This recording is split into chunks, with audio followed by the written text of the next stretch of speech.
Hey guys, and welcome to video number 4, the final video for chapter 22, where we're going to be discussing exploration and colonization. As Europe and China recovered economically and politically from the disasters of the 13th and 14th centuries, they began to turn outward. Chinese mariners turned to ports in Southeast Asia, the Indian Ocean, and Africa. And Europe, they hope to make money from those ports as well, but their attempts to seek better routes led to some very unintended, but truly world-changingly monumental results, that resulted in a connection now of every continent in the world. So first, we're going to be talking about Chinese expeditions. When you talk about exploration, you focus, mostly in textbooks like from, middle school and so forth on the European age of exploration. But what gets overlooked a lot is during this the period of the 1400s and so forth, China set out and did an awful lot of naval expeditions and naval voyages. The Ming emperors took advantage of the demand for Chinese goods and opened up the ports to foreigners. They also built up a massive navy and began allowing Chinese merchants to conduct overseas travels. The most famous of these overseas Chinese mariners was Zheng He. Now, he conducted a series of expeditions that were sponsored by the Ming government, so they paid for them, and they went all throughout the known world at that time. You can see how, obviously, they started here in China, went down in around the South China Sea, which is this region, around Southeast Asia, like Indonesia and the Philippines here, even out, to upwards to Japan. So in and around Southeast Asia, which was very, very important trade routes for the spice trade, and then into the Indian Ocean basin, the Bay of Bengal, all the way to the Persian Gulf, the Red Sea, and along the east coast of Africa, hitting up trade states, in the Swahili territory, such as Mogadishu. Now, they had two main purposes. One was to control foreign trade, for economic reasons. The Chinese felt like they were powerful enough to do that. And the other was to impress foreign peoples with the power and might of the Chinese Navy. This was a huge, vast fleet. This was not 3 ships the way that Columbus set sail to go find a new route. There were hundreds and hundreds of ships that Zheng He commanded. He was a military commander as much as he was a merchant. And the size of the Navy generally worked to dissuade people from trying anything against the Chinese, but he wasn't afraid to use force to get the image out that China wasn't to be messed with. So this was about shock and awe tactics, right? This is about trying to impress people to show how powerful China was. And it was effective.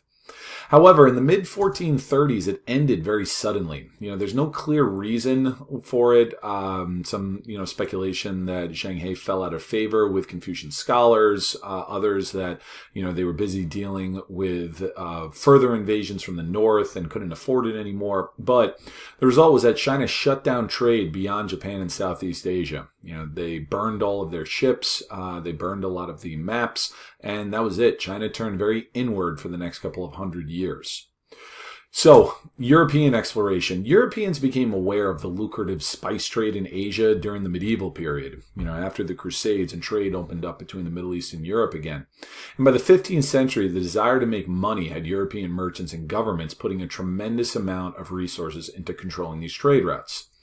Now, the first European nation to attempt naval trade to Asia was Portugal. Okay, and you think, really, little Portugal? Well, yes. They were a small country that did not have much access to land trade, so they had to focus more on going overseas.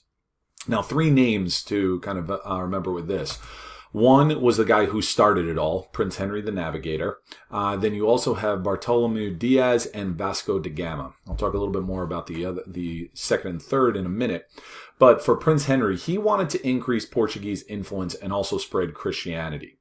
Okay, here's a map showing the trade routes of all 3 men. Now, Henry the Navigator, you can see in purple here, was the shortest, but it was the earliest. His were as early as 1418. He started to commission these trips all the way up through 1460. Now, he organized expeditions mostly into the Atlantic, kind of staying close to the west coast of Africa, which Europeans have been somewhat familiar with going back to ancient Roman times. But this also led to Portuguese colonization of some of these Atlantic islands that you have out here. such as the Madeiras and the Azores and so forth. These islands were well suited to sugar plantations with the climate. Now, later expeditions sought to establish sea routes to India, so therefore that led to the other guys. And you see, Diaz was the first one in 1487 and 1488. He was the first European to sail around the Cape of Good Hope, which is here, down around the southern tip of South Africa. Now, Da Gama figured, I can do him one better and I can go the whole way across. But he misjudged some trade winds, as you can see by his route here that took him almost all the way to Brazil, finally made it back and then made it all the way to India. Now, this was the first time that Europeans had sailed from here all the way around to here. So that was a very significant achievement that Da Gama made. All right. So, and also they wanted to avoid going overland. If you still wanted to go from here to here, one, you had to go through Muslim controlled territories. And since the Crusades, Christian Europe and Muslim Middle East wasn't on great terms. But more important than that, going from the Mediterranean through the Middle East, you had to go through both Arab and Italian intermediaries, and that was going to cost them extra money. But if they went the whole way here themselves, yes, it was longer, but they could take all the profits themselves.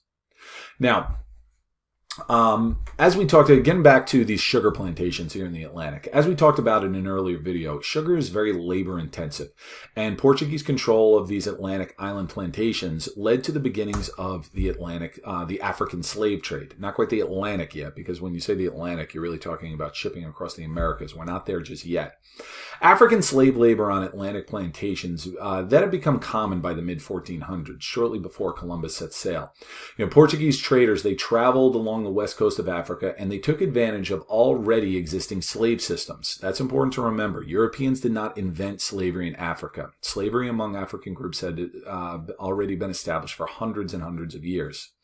But the Europeans would show up on the shores and they'd do business with the chiefs and the headmen, and they would trade things such as guns especially, and also alcohol, manufactured goods. Now, this slave trade would expand exponentially as Europeans eventually set their sights across the Atlantic and started colonizing in the Americas. And then it would really obviously have a huge impact on multiple continents. Now, the European presence across the Americas, that began with Christopher Columbus. Now, Columbus was Italian. He was a Genoese mariner and merchant, and he was the first to attempt a naval route from Europe to Asia by sailing west across the Atlantic. He says, rather than go all the way around Africa the way that Da Gama did, what if we head this way?